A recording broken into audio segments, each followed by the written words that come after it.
I've been excited for a lot of games this year, but none more than Returnal 2. I mean, SAROS. The PS5 is really where my platinum hunting journey took off, and Returnal is a big reason why I went all in. So during a state of play when Housemarque announced SAROS, I was hyped. I couldn't wait to jump back into that style of game. Once it finally launched, there was only two things left to do. Get the platinum, and find out if Housemarque could live up to another masterpiece like Returnal. What is shaking, everyone? My name is Hector, and I love collecting platinum trophies. My goal is to get every possible platinum and bring you along for the experience. When I started SAROS, it was right at launch. There wasn't a trophy guide. There wasn't a difficulty rating, and nobody knew what the platinum was like. But honestly, I was okay with that. It actually reminded me of the good old days when you bought a game and just figured it out. Unless you were one of those kids buying the Prima strategy guides. You know who you are. Since it was a roguelike or roguelite, honestly, I know someone in the comments is already getting ready to roast me for not knowing the difference. So let me know which one it technically is. But nonetheless, I figured the odds of missable trophies were pretty low. So what does a platinum actually look like? Well, it turns out it's one of the most straightforward platinums I've ever had to work with. There are 45 trophies including the platinum, and we'll knock them out in 2 simple steps. Step 1, play through the game and enjoy it while collecting everything that comes naturally. Step 2, just clean up whatever we missed. That's it. So let's dive into the world of Carcosa. The game opens by explaining that 3 different squads have already been sent to Carcosa, and none of them made it back. Our job is to lead the 4th expedition, Echelon 4. Our main character Arjun awakens, and we begin our tutorial section. Immediately, the movement felt buttery smooth, and took me right back to the Returnal days. Within the first minute, I was already dashing through enemy fire like I'd never stopped playing Returnal. After completing the tutorial, we reached our first boss, which is intended to be a boss that you die from, and once you do, we got our first trophy. Then, the game begins. One thing that really surprised me was how much I ended up liking the cast. Upon returning each run, we would see these characters falling deeper and deeper into darker levels of insanity. But I honestly don't want to dive too far into this story. The reason for that is the game just came out not too long ago. I don't want to spoil really anything. What I'm going to do here is just really account for the trophies of the story. The story itself accounts for 12 trophies. So rather than spoil each one individually, here's every trophy related to the story. So one of my favorite things about this trophy list is that SAROS has no collectible trophies.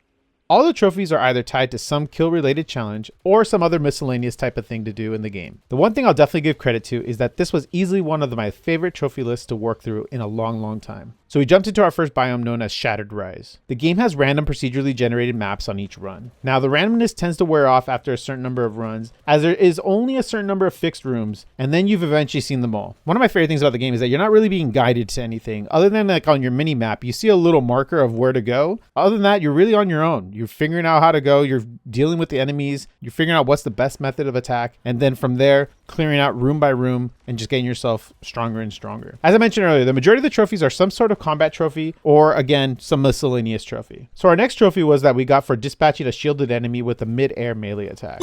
In each biome, you get yourself a new weapon or a power weapon. In this biome, we got ourselves a new rifle, which became my favorite weapon in the game. I used it pretty much, I would say, about 90 to 95% of my runs. Overall, the gun had just the best accuracy, and it just was probably the easiest to use, while the other ones always had some kind of flaw to them, where the rifle was just probably the most well-rounded gun to use. And so when it comes to each weapon and each power weapon, there's always a trophy tied to each one and a challenge that had to be done to it. The rifle had one where you had to land 50 consecutive shots, and so we did. One of the easiest ways to do this is to find a beefy enemy with a lot of health. Hit 50 consecutive shots, boom, the trophy is yours. Eventually we got to the first boss, and I died. Which actually ended up working out because it earned me the second chance trophy. I got the weapon trophy for the hand cannon, which was to damage 7 hostiles within 5 seconds. The newest mechanic that Housemarque introduced was the ability to use a shield. I'll be honest, I hardly ever used it. I don't know if it was because I played so much Returnal and it just didn't feel natural to me, but the shield just didn't feel necessary. If you really worked on your dodging skills, you could pretty much just do everything without getting hit, and the shield just didn't feel like it was really needed. Nonetheless, we used it when we needed to. There was a couple trophies tied to the shield, and one of them was that we needed to absorb 2,021 projectiles for using the shield. Upon returning to the main hub, there's a tree at the top, and I noticed that the tree opened up, so I naturally decided to walk in. Doing so unlocked another trophy. If you played Returnal, then you'll recognize that this part of the formula is similar to the house. The tree kind of plays as a second part of the story. There's a lot of different side stuff that goes on. You get a lot of extra information and side content that kind of helps you understand the characters and what is the overall kind of composition between the relationship of all these characters, especially the main character Arjun, who is really trying to find his wife in the process of all this. So one thing you're going to have to do though for a trophy that we're going to get later on is that you're going to have to visit the tree a handful of times, because what happens is eventually you get cut off each time. And so after a certain number of runs, you're going to have the tree open up again. You go back and visit it. Once you've done so, you're going to get a trophy at the end of it, which we'll get to that later. Later on, as I mentioned, not a huge fan of the shield. And so naturally, I got a trophy for just not using the shield and completing a biome. We eventually got into a new biome known as the Blighted Marsh. Here, we were given our newest weapon known as the crossbow. Using the crossbow, we almost immediately unlocked its challenge trophy, and this was for hitting 3 enemies at once. I eventually switched myself right back to the rifle because, again, the rifle's goated. And in doing so, I picked up every trait and variant type the game had to offer for that gun. Along with new weapons and biomes, we are also given 4 power weapons. However, we can only carry 1 power weapon at a time. Just like the regular weapons, there's a trophy tied to each power weapon. We picked up a power weapon known as the Dispiritor, and we damaged 5 enemies simultaneously. So a little fun fact, I found out that Housemarque was founded in 1995. Why do I mention that? Well, because we got ourselves a kill count trophy for getting ourselves 1,995 kills. And that's something that I've noticed in many of these trophies that Housemarque did. There's many of these trophies that are tied to some kind of ode to something. Then got our chance to work with the next power weapon, which was the Nova Lamp, and we killed an enemy off of Ricochet. Later on, we got pretty deep into the game and got into the biome known as Acolyte's Haven. Here, we were introduced to a new weapon known as the Chakrams, which was basically a saw blade launcher. But what was really cool about it was that it would cut into an enemy and give continuous damage. You then could continuously press R2 to spin the blades and apply more damage. Definitely a really cool weapon and a cool idea from the devs there. Naturally, using this weapon, we got our trophy for damaging 4 enemies within 2 seconds. So at the end of every run, you have the opportunity to invest your points to collect known as Lucenite. This is the natural currency to build up your skill tree as you progress through the game. However, there's one other currency known as Halcyon, which are these purple orbs. These are currency for very special spots within the skill tree. You also happen to get a trophy once you've collected your 70th one.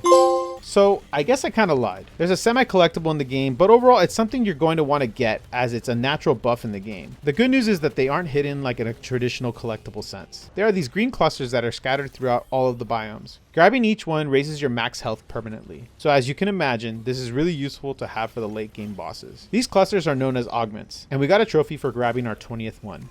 Shortly after finishing Acolyte's Haven, a handful of miscellaneous trophies unlocked for me, as 2 power weapon trophies happened within 3 minutes of each other. I got one for damaging 3 enemies simultaneously using the Illumine. I then got another for defeating 5 enemies with a single Prominence Blast.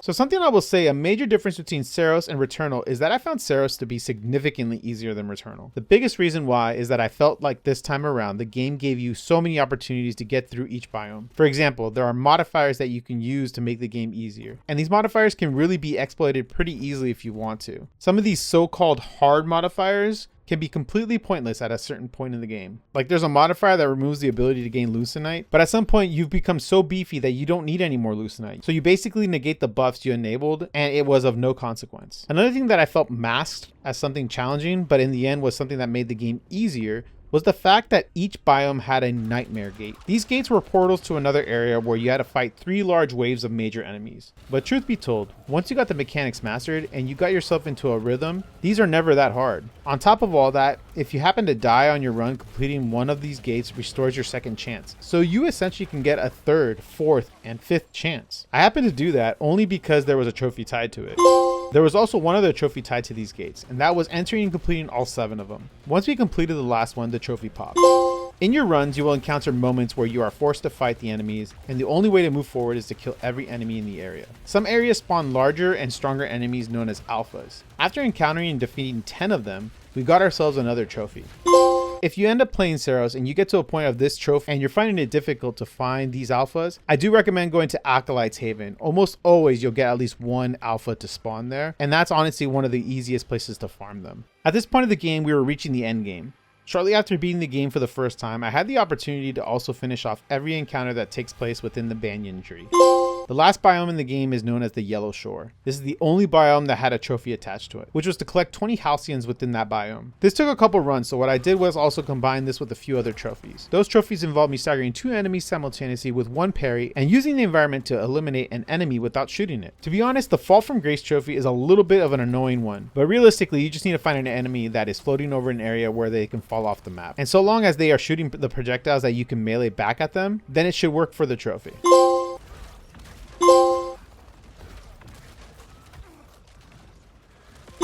So at this point I could taste the platinum. I only had 7 more trophies to go and the rest were pretty straightforward in what I needed to do. In SAROS, all enemies shoot out specific projectiles at you and each one is different based on their shape and color. So a little note, my colors might be a little different than the ones you're used to as I changed mine in the settings. One specific projectile is the gold orbs. If you get hit with these, your health bar gets filled with it and basically cuts off your maximum health. The only way to remove it is by using your power weapons and shooting it. This yellow gauge is known as corruption, and our next trophy requires us to get maximum corruption and to complete a biome and survive. So my strategy was pretty simple. I knew the first boss shot a lot of the yellow orbs, and so what I did was just wait to get him to his final phase and then just absorb a bunch of the yellow orbs. I then took him out and got the trophy. I then took the time to take care of 2 weapon trophies. The first was to land 7 consecutive shotgun blasts with 100% pellet accuracy, which to be honest was harder than it sounds. I definitely recommend getting the right variant of shotgun for this as it makes it much easier. I then made sure to get 25 kills with every main and power weapon. I then realized that I missed 1 more additional trophy tied to the shield, so I had to use it 1 more time. This required me to absorb 3 power bars, which are these bars right below your reticle, and then I needed to defeat an enemy with the power weapon immediately after. I then needed to complete a biome without taking any damage, which sounds difficult, but honestly at this stage of the game you are so strong and you have your mechanics down, it's really not that bad. I do recommend going to the 3rd biome as it's the shortest. You can just swing around like Tarzan and essentially you just never get hit and just kite the boss until he's dead. Now for the last 2 trophies, which is honestly this is where I really wish I read the trophy list a little bit more carefully, because if I did, I think I would have saved myself a lot more time, especially for the 2nd trophy. But we'll get to that in a second. The first one involves us using our ability known as Overdrive. We need to use it 30 times within 1 run. Overdrive is this ability that is gauged off this purple bar right next to our health. When that gauge is full, we can use it almost like an ultimate where we can launch this huge beam and we can kill an enemy with a very large blast. It is basically the strongest attack in the game, but we have to build it up each and every time before we can use it. Again, not a difficult trophy at all. The only thing I wish was I comboed this with another trophy, because what happened was I ended up having to do this as a solo run where I basically had a dedicated run strictly to just doing the 30 of these, which when you need to do 30 of them, it takes a lot of time because you have to build up the meter. So I basically had to go through the game from start to finish 1 more time, which isn't too bad again because at this point I'm mowing down enemies pretty easily, but still nonetheless it was an additional run from start to finish. But yeah, after our 30th overdrive, the trophy popped. Now I want to be fully transparent. When it comes to the last trophy, and honestly any trophies going forward for any game that I play, there comes times where we come across a game where a trophy becomes literally a waste of time, where literally doing the trophy requires 0 skill, adds no value, and honestly all it's truly doing is wasting time. That trophy is the last trophy I needed, which was Carcosan Cartographer. If I haven't made it clear in this video, I found this game to be overall pretty easy and I wanted to enjoy the game for what it was designed to be, so I completely ignored the modifiers while playing this game. But Housemarque thought, hey, you know what would be a genius idea? Let's make them do a bunch of runs where they have to use the modifier. I'm sure someone said, you're only going to make them do it once, right? Right? No, of course not. They thought it would be funny and clever to make an ode to Expedition 33 and make you do 33 runs, and you have to survive it to make the run count. So I had a decision to make. Do I waste my time and literally make 33 pointless runs just for 1 trophy and the platinum? Well, of course I'm going to get the trophy, but this is exactly what I was talking about earlier. There's literally no value in me doing this. So, Hector, get to the point. What are you trying to tell us? Well, if I'm ever in the exact situation and there's an exploit and it's not game breaking and it doesn't require hacking or anything like that, and it doesn't remove the game experience in any way, shape, or form, then I'm gonna do it. Now, to be clear, if this trophy in any way was tied to something that I had to work for and it was something skill-based and it required that I had to be on the hard modifiers or something like that, then I would have done it legitimately. However, this trophy didn't care what modifier you had on. You just needed to have a modifier on. So I did. And so then what I did was I spawned myself into the Shattered Descent